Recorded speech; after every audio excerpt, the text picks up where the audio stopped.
A história de Kamen Rider Geats gira em torno dos Desire Grand Prix. São jogos onde pessoas escolhidas aleatoriamente passam a se transformar em Kamen Rider e competem entre si, até que o vencedor possa realizar seu mundo ideal. É tipo uma mistura de Fortnite com Round 6. A diferença é que em vez deles lutarem uns contra os outros, eles enfrentam humanoides com características de plantas, os Yamato. No primeiro episódio somos jogados de cabeça na última fase de um desses DGP. E é nesse contexto que nós somos apresentados ao protagonista da série, Geats. assim como o personagem que eu analisarei nesse vídeo, o Buffa.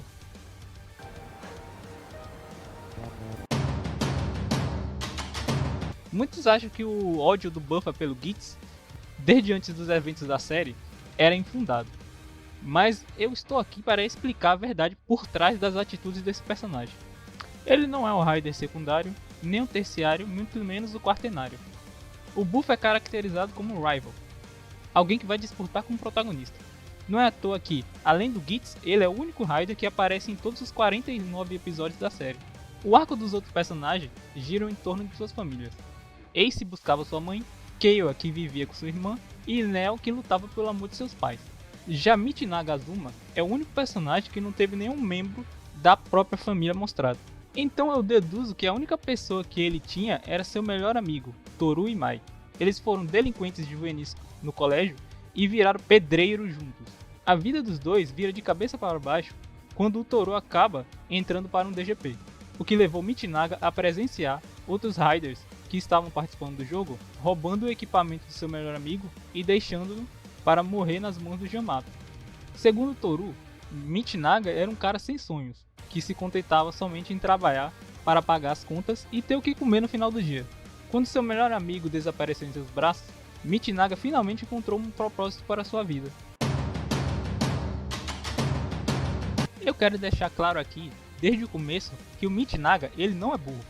Ele é uma vítima de estresse pós-traumático que, em vez de procurar terapia, resolveu buscar vingança. Especialmente porque ele recebeu um convite para participar do próximo DGP. Eu gostaria de propor um exercício para vocês. Imagine seu melhor amigo ou amiga morrendo nos seus braços. Então surge um cara parecido com aqueles que causaram a morte desse amigo ou amiga e ele diz isso para você. Esquece essa merda aí, porra. Muitos defendem o Geats dizendo que nessa hora ele estava salvando Michinaga, porém, os Yamatos que teriam atacado o Michinaga eram mínimos. E ao longo da série a gente vê, de vez em quando, o Michinaga descendo a porrada nesses minions, sem se transformar. No seu primeiro DGP como Kamen Rider Buffa, o Michinaga reencontra o Geats. Ao confrontá-lo, ele deve ter descoberto que o Geats venceu o DGP anterior, afinal, se tem uma coisa que o Ace gosta é de se gabar. Se você não viu a série ou não se lembra, o desejo do Ace nessa época tinha sido não precisar trabalhar pelo resto da vida. Então, na cabeça do Buffa, o melhor amigo dele morreu em vão só pra um babaca ter uma vida fácil. Pra jogar ainda mais lenha na fogueira, o Buffa perdeu seu primeiro DGP contra o Geats e o desejo dele, dessa vez, era basicamente ser o cara mais famoso do mundo. Eu acho que com isso vocês podem entender por que o Michinaga não suporta o Ace. E agora vamos tirar o elefante da sala. Por que o desejo do Buffa no DGP não é reviver seu melhor amigo? A resposta é até bem simples. Se ele fizesse isso, várias pessoas continuariam sendo passadas para trás para que uma única tivesse seu desejo realizado. Quando a gente perde alguém importante, é muito comum procurarmos alguém para culpar. O problema é que o Michinaga não escolheu culpar o DGP, mas os próprios participantes, pois se ele se contentasse com suas vidas simples, assim como ele mesmo, não morreriam tão inutilmente. Ao dizer isso, o Buffa está se referindo aos Riders que fazem de tudo para realizar seus desejos, sem se importar com quem ia caindo no processo. E querendo ou não, o Toru era uma dessas pessoas. Por isso o Michinaga decidiu mantê-lo morto. Toru wa mou kono sekai ni wa inai. Depois de perder uma, duas, 3 vezes para o Geats, o ódio de Buffa pelos Riders só aumenta. No começo ele tentou vencer o DGP de maneira justa, e isso custou sua própria vida. Quando um Rider morre no DGP, ele é basicamente usado de adubo para criar mais Yamatos. Devido ao uso contínuo da fivela zumbi, o Buffa acaba revivendo no Diamar Garden. Porém naquele momento, assim como seu Hidekori, ele já estava quebrado. Lá, o Buffa conhece o homem que cultiva os Yamatos e a patrocinadora dele, a Beroba. Através deles, ele descobre que o DGP é na verdade um reality produzido pelas pessoas do futuro. Após tantas derrotas, Buffa finalmente decide trapacear, que levou ele a se tornar tudo aquilo que ele jurou destruir. Um Raider egoísta que não se importa em espancar uma moça que só queria salvar a própria família e nem sacrificar pessoas inocentes para alcançar seus objetivos. Ele, a Beroba e outro ex-participante do DGP dão início ao Yamato Grand Prix. Antes, os Raiders enfrentavam os Yamatos para salvar o mundo. Agora são os Yamatos que caçam os Raiders para realizar seu mundo ideal. Em dado momento, o Buffa tenta mostrar para o Raider secundário da série, Taikon, que para você ser feliz, outra pessoa ou até várias delas devem ser infelizes.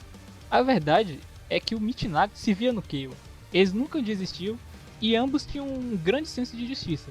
A diferença era que o Taikon ainda não havia percebido que para derrotar alguém como o Gitz, ele teria que jogar sujo. Quando o Buffa elimina o Taikon do Yamato Grand Prix, ele também estava se despedindo do seu lado ingênuo. Por baixo do sorriso cínico e as explosões de fúria, Michinaga era o personagem mais triste dali. Não é à toa que a Beroba gostava tanto dele, pois ela se diverte com a infelicidade dos outros. Mesmo que, após vencer o Gitz em um ataque covarde, o Michinaga comemore por finalmente alcançar seu objetivo, a gente não vê ele fazendo isso de novo. Toda vez que víamos o Buffa derrotando o Raider, ele não gargalhava, ao contrário da Beroba. Ele tinha a expressão de alguém que acabou de terminar um trabalho chato. Mais tarde, a série revela que quando alguém morre ou é eliminado do DGP, o brilho dela é roubado e usado como combustível para a deusa da criação criar o mundo ideal do vencedor. Esse brilho é basicamente a motivação que uma pessoa tem para realizar seu sonho. Sem ele, você se torna uma pessoa sem ambição, que se contenta em trabalhar para pagar as contas e ter o que comer no final do dia. Essa é a exata descrição que o Toru dá para o Michinaga antes da série. Assim que ganha o poder para derrotar todos os Raiders, o Buffa passa a salvá-los de virar fertilizante para os Yamatos.